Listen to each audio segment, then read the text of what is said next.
사실 진화를 전공한 분들이 많지는 않잖아요. 그래서 진화를 그렇게 뭐 열심히 강의하진 않으실 거야. 그래서 선생님들마다 좀 강조하는 부분들이 있을 테니까 그런 부분을 잘 기억은 해놨다가 대비를 하는 것이 효율적입니다. 효율.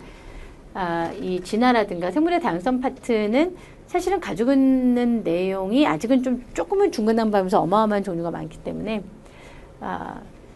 그래서 그거는 여러분들이 수업 내용을 좀 참고하시면 좋겠다는 얘기고요. 지금 이 정도는 기본이라는 뜻입니다. 진화의 가장 핵심적인 용어 위주로 공부를 하고 있기 때문에 진화는 고정된 목표를 향한다는 진보적이고 목표지향적인 진화 개념으로 여러 번에 걸쳐 증명된 잘못된 이론은 뭐다? 어디까지예요? 우리 띄어쓰기 잘 읽어야 돼, 그지? 여기서부터 여기까지야. 앞에 대고.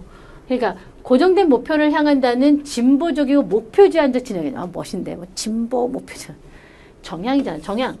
그러니까 진화는 어느 한쪽 방향으로 갈 것이다.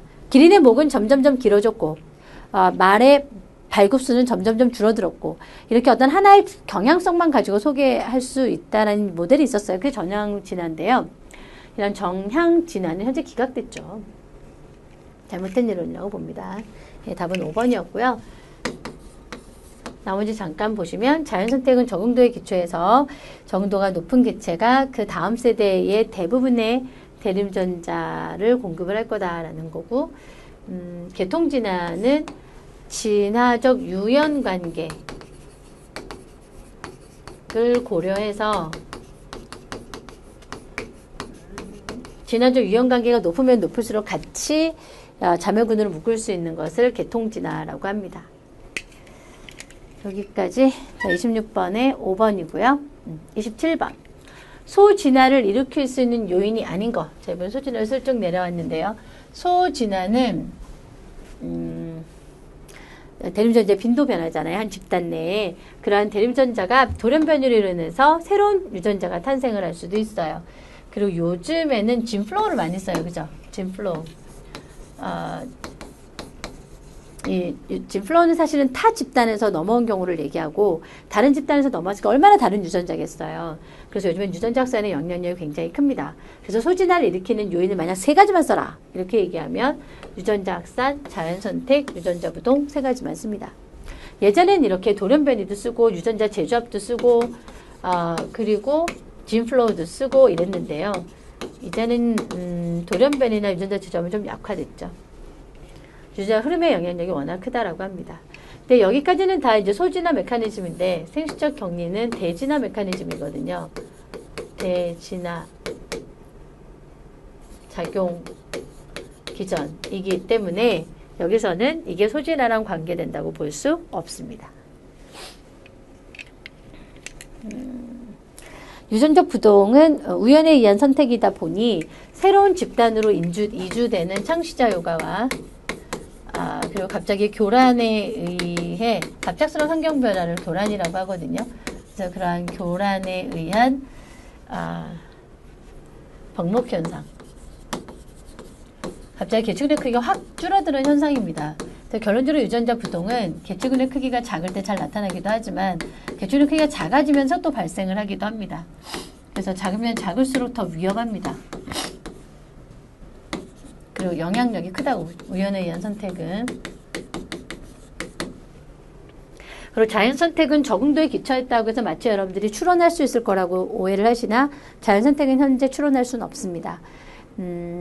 결론적으로 생존생식이 늘어난 거를 확인해서 이게 적응도에 이점이 있었구나 라고 해석을 하는 거지 지금 그 결론을 모르고 얘가 아마 적응도에 이점이 있을 거야 라는 걸 추론하는 건 기존에 유사한 비슷한 사례가 있지 않다면 그렇게 얘기하기 어렵습니다. 28번 수렴진화.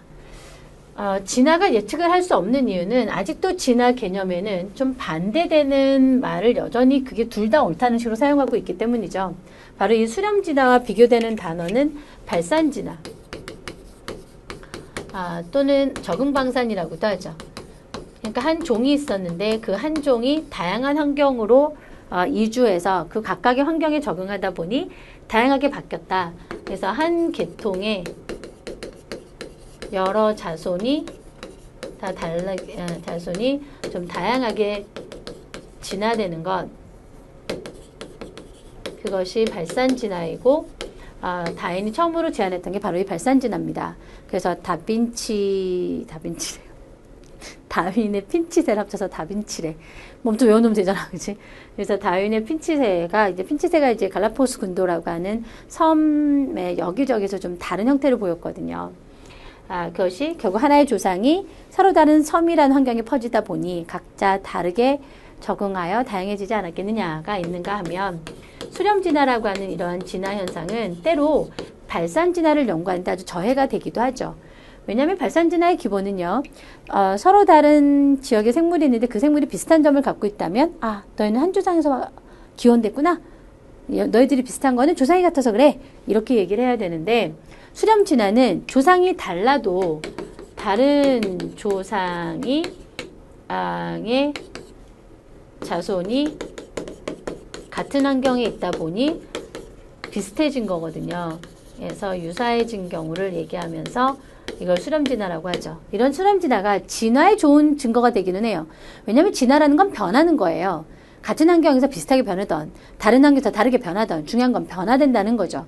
그런 면에서는 진화 이론으로 두 가지가 다 맞는 건데 성향이 서로 반대잖아요. 이렇게 아직까지 진화의 성향은 여러 가지가 있어서 우리가 진화는 예측을 못하죠. 일단 이 내용을 마무리해 봅시다. 수렴진화는 연관이 여기서 연관이라고 하는 단어가 이제 영어로 relationship인데요. 이쪽 파트에 대한 공부를 하다 보면 연관이라는 단어는 다 진화적 유형관계, 즉 조상을 얼마나 가까운 시기까지 공유했느냐에 대한 얘기예요. 그래서 최근까지도 조상을 공유하면 연관이 크다라고 얘기하는 거고요. 연관 먼 생물들 사이에 유사한 적응을 만드는 거고 그 수렴진화는 조상이 다른데도 비슷한 정도의 환경에 갔다 보니까 그런 결론을 보여준 게 수렴진화고요. 아프리카 선인장과 아프리카의 대극은 서로 선인장하고 대극이라는 게 이름이 다르잖아. 그럼 다른 생물이라고 생각하면 되잖아요. 근데 같은 이건 아메리카고 이건 아프리카네. 환경이 같으나요, 다른가요? 그럼 일단 이건 다르게 되는데요. 다른데 비슷한 점을 갖고 있다면 이건 조상이 같은 거고요. 이건 좀 봐야 되겠다. 자, 일단 3번 넘어가요. 왜냐면 여러분들 대극이나 선인장을 다 외울 수는 없잖아. 자, 유사한 선택합은 비슷하게 적응하게 한다. 유사한 선택합이란 게 뭐예요? 결국 선택은 자연이 하는 거거든요. 자연. 아니면 그냥 아까 유전자 부동처럼 우연에 의한 것이던지. 그래서 자연 선택은 환경이 똑같으니까, 같은 환경이니까, 같은 환경. 그러니까 같게 작용했다고 봐야죠. 상어, 펭귄, 돌고래, 뭐가 좀 빠진 것 같다. 상어, 펭귄, 돌고래의 지느러미를 보면 되겠네요. 이게 다른가요? 상어는 어류거든요. 어류. 펭귄은 조류거든요. 돌고래는 포유류거든요. 다 조상이 다르잖아요. 하지만 이들이 다 이제 바다에서 헤엄을 쳐야 된다는 면에서는 비슷한 몸의 형태, 예를 들자면 유선형의 형태라든가 유선형의 형태로 봐야 되겠다. 지느러미도